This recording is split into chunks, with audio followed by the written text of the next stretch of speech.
बिस्मिल्लाहिर्रहमानिर्रहीम। आज हम लोग केमिस्ट्री का कौन सा चैप्टर पढ़ रहे हैं? 11वां। उसका नाम क्या? Organic chemistry. और इसकी सबसे पहले हम डेफिनेशन की तरफ आ जाते हैं। ये कार्बन और हाइड्रोजन के कंपाउंड, इसको क्या कहते हैं? हाइड्रोकार्बन। और इनके डेरिवेटिव्स से क्या मुराद होता है? जो माखूज होते हैं, जिनसे निकाले जाए उनके कंपाउंड्स पर मुश्तमिल होती है। इसका दूसरे नाम में हम क्या कह सकते हैं? Organic compounds.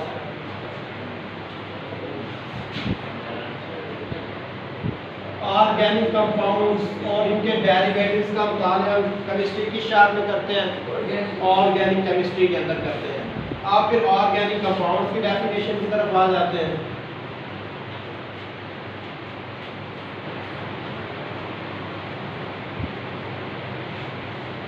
अभी मैंने आप लोगों को बताया कि ऑर्गेनिक कंपाउंड्स कौन से कंपाउंड होते हैं जिनके अंदर क्या होते हैं? कार्बन और हाइड्रोजन।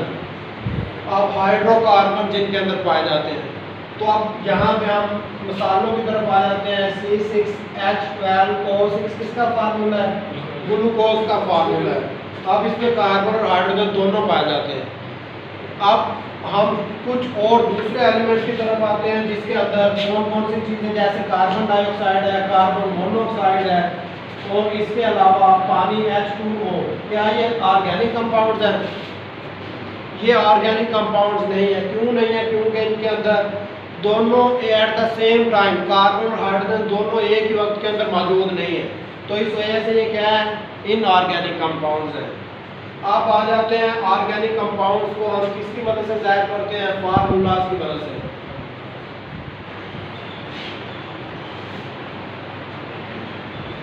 हम ऑर्गेनिक कंपाउंड को किसकी मदद से ज़ाहिर करते हैं? फार्मूलाज की मदद से। तो इसकी कितनी टाइप होती हैं? 4। कौन कौन सी? मॉलिक्यूलर फार्मूला, दूसरे नंबर पे structural formula,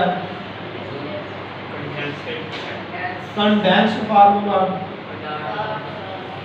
dot and cross formula. चौथे नंबर पे क्या है? Dot and cross formula.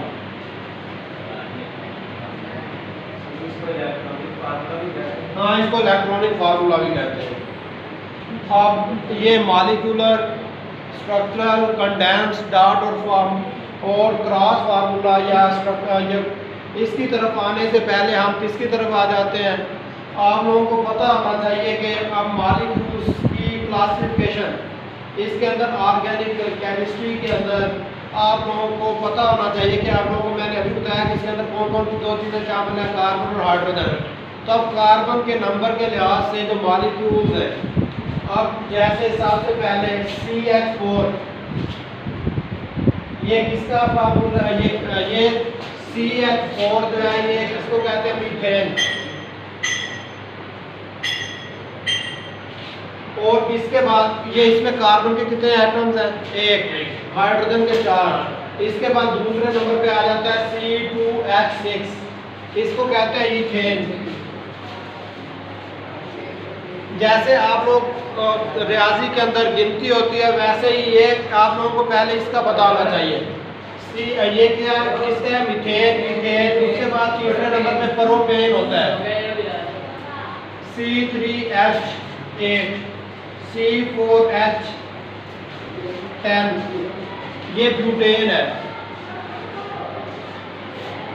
और C5H12, ये पेंटेन।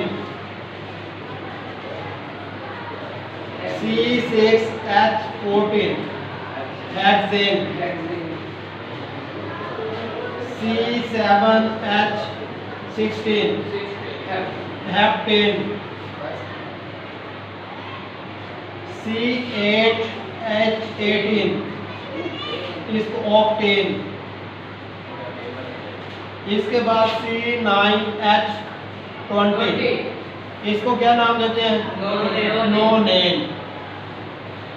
और इसके बाद लास्ट में C10H22, इसको डीकेन का नाम दिया जाता है। पहले इस चीज़ का आप लोगों को पता होना चाहिए, फिर हम वो फार्मूलाज की तरफ आएंगे, उनकी डेफिनेशंस और उनकी तरफ। जैसे आप लोग मैथ के अंदर गिनती करते हैं, वैसे ही जिसमें एक कार्बन एटम है उसको हम क्या कहते हैं मीथेन, जिसमें 2 हैं उसको क्या कहते हैं ईथेन, 3 वाले को प्रोपेन, 4 वाले को ब्यूटेन, 5 वाले को पेंटेन, 6 वाले को हेक्सेन, 7 वाले को हेप्टेन, 8 वाले को ऑक्टेन, 9 वाले को नोनेन और 10 वाले को डीकेन का नाम दिया जाता है। अब आ जाते हैं हम फार्मूलाज की तरफ। ये 2 के आज थोड़ा डेफिनेशन कर लेते हैं।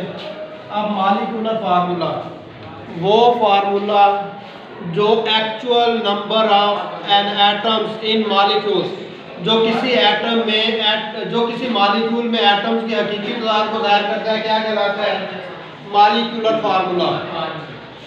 अब जैसे ये मैंने अभी आप लोगों को इसका एग्जांपल्स, कोई भी एग्जांपल यहाँ से कर सकते हैं।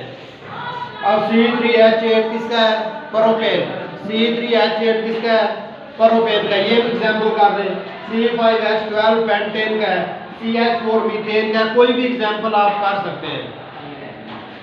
अब मॉलिक्यूलर फार्मूला क्या होता है कि वो फार्मूला जो किसी मॉलिक्यूल के एक्चुअल एटम्स की तादाद को ज़ाहिर करता है, जो किसी मॉलिक्यूल के में एटम्स की हकीकी तादाद को ज़ाहिर करता है, क्या कहलाता है मॉलिक्यूलर फार्मूला। अब इसकी मिसालों के अंदर, इसी वजह से मैंने आप लोगों को ये टेबल पहले करवा दिया है कि आप लोगों को पता हो कि इसकी मिसालों के अंदर कोई भी कर सकते हैं। ये चाहे CH4 मीथेन का है, C3H8 किसका है प्रोपेन का है, C6H14 किसका है हेक्सेन का, कोई भी मिसाल आप दे सकते हैं। तो अब इसके अंदर ये हकीकी तादाद है एटम्स की। अब जैसे CH4 है, इसमें कार्बन एटम 1 है, हाइड्रोजन के कितने हैं 4 है। C5H12 के अंदर कितने हैं 5 कार्बन के और हाइड्रोजन के 12। समझ आ गया इधर तक मॉलिक्यूलर फार्मूला। इसके बाद हम आ जाते हैं स्ट्रक्चरल फार्मूला। अब स्ट्रक्चरल कहते हैं साख्ती, जो वो फार्मूला जो एटम्स की सही स्ट्रक्चर को ज़ाहिर करता है, जो मॉलिक्यूल्स में एटम्स की साख को ज़ाहिर करता है, क्या कहलाता है स्ट्रक्चरल फार्मूला कहलाता है। तो अब इसकी एग्जांपल्स की तरफ आ जाते हैं। ये CH4 है, अब इसमें कितने कार्बन कितने हैं 1 और हाइड्रोजन 4। तो इसके साथ 4 कार्बन के साथ हाइड्रोजन अटैच कर दें। या फिर ये C4H10, इसमें कार्बन एटम कितने हैं 4 और हाइड्रोजन 10। इसका फार्मूला भी अभी आप लिख लेते हैं। ये आप लोग ये जो स्ट्रक्चरल फार्मूला है, ये किसी भी मॉलिक्यूल में single bond, double bond, triple bond की मौजूदगी को भी ज़ाहिर करता है। अब C4H10 जो है, इसमें कितने कार्बन है 4 इस तरीके से। और ये क्योंकि ये इसमें सारे के सारे सिंगल बॉन्ड है, तो कार्बन की वैलेंसी कितनी होती है 4 होती है। एक तो ये कार्बन एटम के साथ इसने बॉन्ड बना दिया है, बाकी ये 3 बॉन्ड किसके साथ बनाएगा हाइड्रोजन के साथ बना देगा। अब ये कार्बन एटम जो है, एक बॉन्ड इसने इस कार्बन के साथ बना दिया, एक इसके साथ बना दिया। अब 2 वैलेंसी इसकी पूरी हो गई है, तो 2 वैलेंसी ये कैसे पूरे करेगा, ये हाइड्रोजन के साथ सिंगल बॉन्ड 2 बना लेगा। इसी तरीके से ये भी 2 हाइड्रोजन बॉन्ड के साथ, ये इसी तरीके से ये 3 हाइड्रोजन एटम के साथ। तो ये अब क्या है, ये किसका फार्मूला है ब्यूटेन का है, C4H10। इस तरीके से आपने एटम्स की तादाद को ज़ाहिर कर दिया। अगर डबल या ट्रिपल बॉन्ड, कार्बन की वैलेंसी कितनी होती है हमेशा 4 होती है, और हाइड्रोजन की वैलेंसी हमेशा कितनी होती है 1 होती है। तो ये आपने वैलेंसी के हिसाब से इसको पूरे करते जाना है, तो ये आपका होता जाएगा। बस आज के लिए इतना ही काफी है।